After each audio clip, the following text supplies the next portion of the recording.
There's 1.1 billion people on LinkedIn around the world who've said to this company, here's all my education details, here's all my qualifications, here's all my interests and hobbies, and here's the people I know, and here's where I went to school. You can have it for free. It's unbelievable.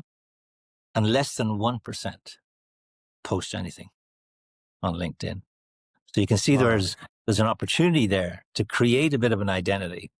And I think that kind of leads into this whole area of what we call Me Inc. You are a startup.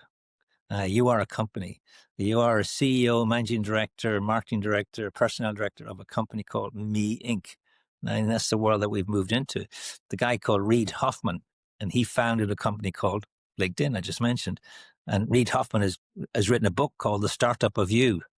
And it's a really good read in that's the approach he takes, is that you've got to invest in yourself. You've got to take responsibility for your own career development. Nobody else is going to care about you. Does your boss care more about himself or more about you? So you got to ask yourself those sorts of questions. And part of it leads on to your own personal brand. I'm always a bit nervous about talking about this topic because I think it kind of makes you sound like a tin of beans when you're talking about but and I do love this definition that I kind of cobbled together from a few different sources, but that a brand is a promise that lives through an experience that creates a memory and leads to loyalty and results, if you're in business, results in sales. But I think that's an interesting sort of mix of things to look at. And the reality is that, people pay more money for a brand than they do for a generic product.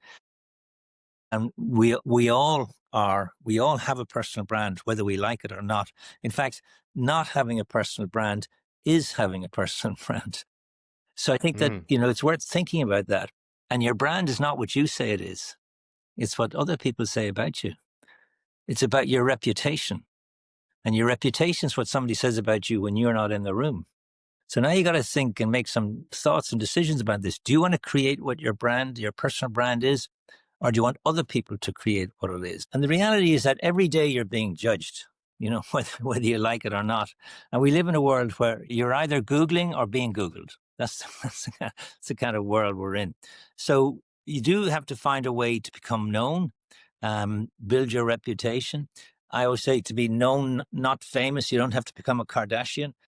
But at the same time, you got to be known for something. You got to find your niche, and within your niche, what's your little micro niche? Where's your element of excellence that you want to focus on, and that when your name is mentioned in rooms that you're not in, people know who you are and what you're talking about.